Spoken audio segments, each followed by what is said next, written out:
प्रीति की मम्मी बहुत देर से परेशान थी और प्रीति के मोबाइल पर लगातार टेक्स्ट मैसेज भी लिख रही थी। अरे ये प्रीति मैसेज क्यों नहीं पढ़ रही है? पता नहीं, ठीक हो बस, मुझे तो चिंता हो रही है। क्या हुआ? तुम इतनी परेशान क्यों हो? प्रीति अपनी कान की मशीन घर पर ही भूल गई है। पर भूल कैसे गई? अरे उसने चार्जिंग पर लगाई थी, उसकी बैटरी चार्ज नहीं थी, बस यही गलती हो गई, वो उठाना भूल गई। जिस बात का डर था वही हुआ। प्रीति परेशान थी, उसे रोड पर ट्रैफिक सुनाई नहीं दे रहा था। तभी एक कार लगातार हॉर्न दे रही थी। प्रीति के चोट लगते लगते बची और गाड़ी में बैठा लड़का गुस्से में प्रीति के पास आया। अरे सुनाई नहीं देता क्या? बहरी हो? कितनी देर से हॉर्न बजा रहा हूँ? अभी गाड़ी से चोट लग जाती तो सारा इल्जाम मेरे ऊपर लगा देती। मैं अच्छी तरह से जानता हूँ तुम जैसे लोगों को। अरे सुनाई नहीं दे रहा क्या? अभी भी चिल्ला रहा हूँ। सॉरी, आपने कुछ कहा? मैं सुन नहीं सकती हूँ, मैं बहरी हूँ, इसलिए आपकी बात को समझ नहीं पाई। प्रीति की बात को सुनकर लड़का बहुत शर्मिंदा होता है, क्योंकि कुछ देर पहले ही उसने प्रीति को अनजाने में बहरी कह दिया था। पर प्रीति तो सचमुच में बहरी लड़की थी। प्रीति बचपन से ही कम सुनती थी और बड़े होते होते वो बिल्कुल बहरी हो गई, इसलिए वो कान की मशीन का इस्तेमाल करती थी। प्रीति अपनी मम्मी का मैसेज पढ़ लेती है और उन्हें फोन मिलाती है और अपने ठीक होने के बारे में बताती है। लड़का इशारे से प्रीति को सॉरी कहता है और सामने रेस्टोरेंट में एक कप कॉफी के लिए कहता है। प्रीति को अपनी लाइफ में अपने माता पिता के बाद अनिल नाम का वो ऐसा लड़का मिला था जो उसके बहरेपन का मजाक न उड़ाकर बल्कि प्रीति की रिस्पेक्ट करता था। धीरे धीरे प्रीति और अनिल दोस्त बन गए और एक दिन, तेरा दिमाग खराब हो गया है, तू बहरी लड़की से शादी करना चाहता है? मैं अपने घर में बहरी बहू नहीं लाऊंगी। भगवान ना करे, अगर मुझ में भी ऐसी कोई कमी होती, मैं बहरा होता और कोई मेरे से शादी करने के लिए हाँ नहीं कहती तो तुम क्या करती? अनिल प्रीति से प्यार करने लगा था, इसलिए अपनी माँ को समझा बुझाकर वो प्रीति से शादी कर लेता है। शादी के बाद जब मुंह दिखाई में प्रीति ने कान की मशीन लगा रखी थी तो मोहल्ले की औरतें बातें बनाने लगी। अरे सुजाता जी की बहू तो बहरी है, वो देखो कान में सुनने वाली मशीन लगा रखी है। इन्हें अपने अनिल के लिए बहरी लड़की ही मिली थी, इनके अनिल में कोई नुक्स था क्या जो नुक्स वाली लड़की ढूंढ ली? धीरे बोलो, सुजाता जी इधर ही आ रही हैं। हम कौन सा डर रहे हैं, हम भी तो सही बोल रहे हैं। क्यों सुजाता बहन, तुम्हारी बहू सुनती नहीं है क्या? इसके कानों में तो मशीन दिखाई दे रही है। ऐसी भी क्या जल्दी थी जो अपने अनिल के लिए तुम बहरी बहू ढूंढ लाई? क्या करूं बहन जी, हमारी किस्मत ही फूटी थी। पता नहीं मेरे बेटे के ऊपर इसने क्या काला जादू कर दिया। मेरा बेटा इसकी तरफ खींचा ही चला गया। अब बच्चों की जिद के आगे तो माँ बाप को झुकना ही पड़ता है। बाकी तो राम ही जाने कि हमारे घर का अब क्या होने वाला है। सबकी बातें सुनकर प्रीति की आंखों में आंसू आ जाते हैं और वो चुपचाप अपने कमरे में चली जाती है और रोने लगती है। प्रीति अनिल से इस बारे में कुछ भी नहीं कहती। प्रीति अक्सर ध्यान रखती थी कि वो अपनी कान की मशीन हमेशा लगा कर रखे ताकि घर में किसी को भी कोई परेशानी ना हो।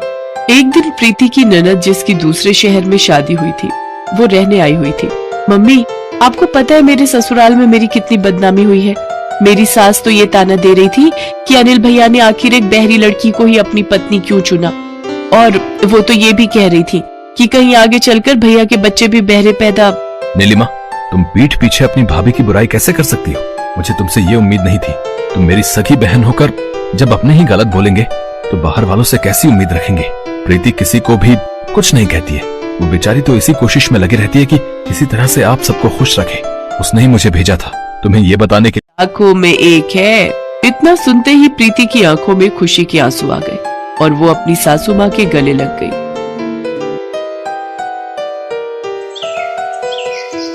जानकी बहुत सीधी सादी औरत है। वो दर्जी का काम करती है और उसी पैसों से अपना घर चलाती है। जानकी का बेटा राजेश शहर के कॉलेज में पढ़ता है। हेलो बेटा, तू घर कब आएगा? नहीं आ पाऊंगा माँ, यहाँ पढ़ाई का बहुत प्रेशर है। कितने दिन हो गए तुझे देखे बिना? बाद में देख लेना माँ, अभी मैं फोन रख रहा हूँ। राजेश फोन रख देता है। जानकी अकेली बैठकर रोती रहती है। उसे राजेश की बड़ी याद आती है, लेकिन उधर राजेश सब कुछ भूलकर मजे से कॉलेज बिता रहा है। उसका ध्यान पढ़ाई पर नहीं है। वो कॉलेज में अंकिता नाम की लड़की के चक्कर में पड़ा है। अंकिता, मैं तुमसे बहुत प्यार करता हूँ, मैं तुम्हारे लिए कुछ भी कर सकता हूँ। चल झूठा। मैं झूठ नहीं बोल रहा हूँ, मेरा प्यार सच्चा है। तो फिर आज मुझे मूवी दिखाने ले चलो। अंकिता की बात राजेश टाल नहीं सकता, लेकिन राजेश ने देखा कि उसके पास ज्यादा पैसे नहीं है। अब क्या करूं? माँ को कॉल करता हूँ। राजेश ने जानकी को कॉल किया। जानकी खुश हो गई। क्या बात है बेटा, बड़े दिनों बाद माँ की याद आई है।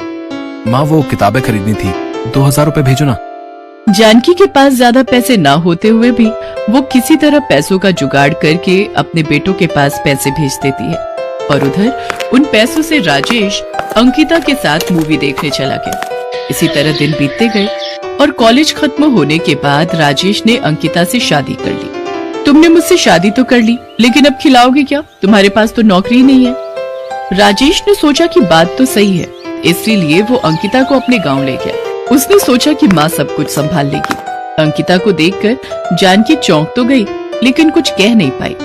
बहुत दिनों बाद मेरा बेटा घर लौटा है, मेरे लिए यही बहुत है।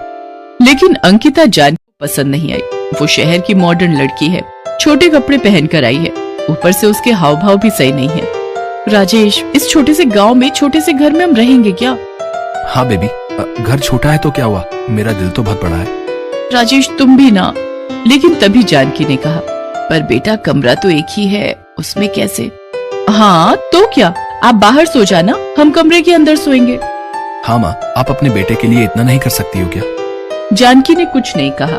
वो रात को घर के बाहर आंगन में सो गई। रात भर मच्छर के काटने से उसे नींद नहीं आई, लेकिन उसने अपने बेटे से कुछ भी नहीं कहा। अगले ही दिन अंकिता ने जानकी के पास आकर कहा, मम्मी मेरे पास पहनने के लिए कपड़े नहीं है, मुझे कुछ कपड़े बनाकर देना। ठीक है बहू, मैं बना कर देती हूँ।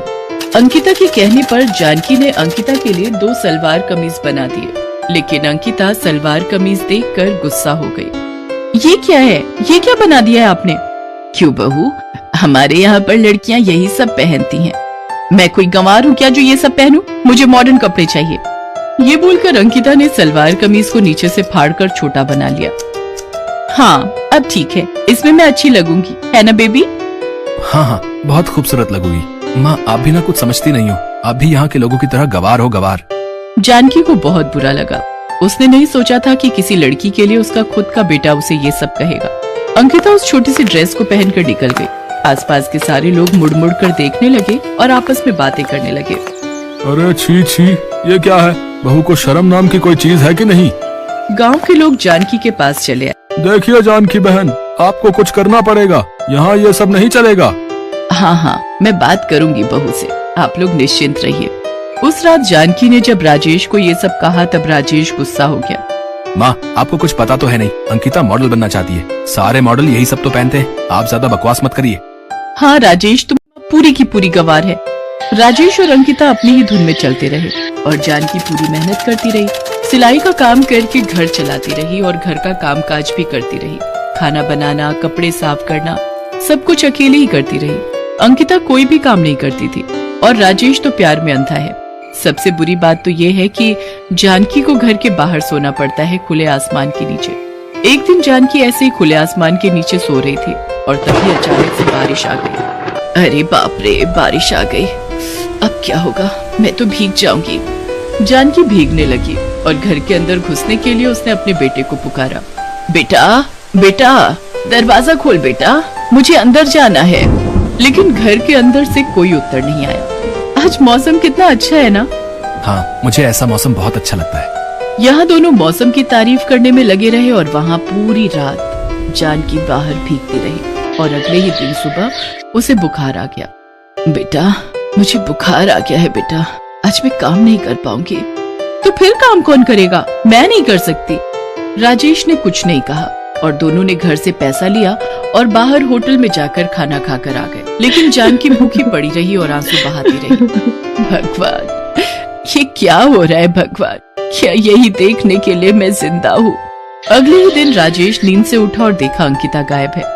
अरे अंकिता कहाँ गई? अंकिता, अंकिता! माँ आपने अंकिता को देखा क्या? नहीं तो, मैंने नहीं देखा। राजेश अंकिता को लगातार कॉल करता रहा लेकिन अंकिता ने फोन नहीं उठाया। राजेश तभी शहर चला गया अंकिता को ढूंढने। इधर उधर ढूंढते हुए राजेश अंकिता के पास पहुंचा तो देखा अंकिता किसी और लड़के के साथ है। ये क्या अंकिता, तुम मेरी बीवी होकर यहाँ दूसरे लड़के के साथ क्या कर रही हो? ये सुनकर अंकिता हंस पड़ी। बीवी, मैं तो इतने दिनों से नाटक कर रही थी। इससे मिलो, इसका नाम राहुल है, मैं इसी से प्यार करती हूँ। मैं तो बस तुम्हारे साथ मजाक कर रही थी, क्योंकि मेरे पास रहने के लिए घर नहीं था। अब राहुल चलाया है, मैं राहुल के साथ ही रहूंगी और ये मुझे मॉडल बनने में भी मदद करेगा। तुम्हारे पास तो कुछ भी नहीं है, गांव के गंवार हो तुम लोग। जाओ, भागो यहाँ से। अंकिता ने राजेश को भगा दिया। राजेश दुखी होकर इधर उधर भटकता रहा। अब मैं क्या करूं? मैंने जिस पर इतना भरोसा किया उसी ने मुझे धोखा दे दिया। अब मेरा कौन है इस दुनिया में? माँ, मेरी माँ मुझे नहीं ठुकराएगी। ये सोचकर राजेश तुरंत गांव चला गया, लेकिन वहाँ जाकर उसने देखा कि उसकी माँ की मृत्यु हो गई है। आओ बेटा राजेश, आओ। जब अपनी बीवी के पीछे दुम हिला रहे थे तब तुम्हारी माँ बुखार के कारण तड़पते हुए चल बसी। राजेश अपनी माँ को पकड़कर रो पड़ा। माँ, मुझसे गलती हो गई है माँ, लौटाओ लौटाओ माँ। लेकिन अब कुछ नहीं हो सकता। जानकी का अंतिम संस्कार किया गया और राजेश अकेला घर पर रहने लगा। उस तरफ अंकिता उसकी जिंदगी के पहले फैशन शो में जाते हुए एक गाड़ी से टकराकर गिर पड़ी और उसकी एक टांग टूट गई। उसकी एक टांग काटनी पड़ी। उसका मॉडल बनने का सपना अधूरा रह गया। राहुल भी उसे छोड़कर चला गया। इस तरह जिंदगी ने उसे अपने किए की सजा दिला दी।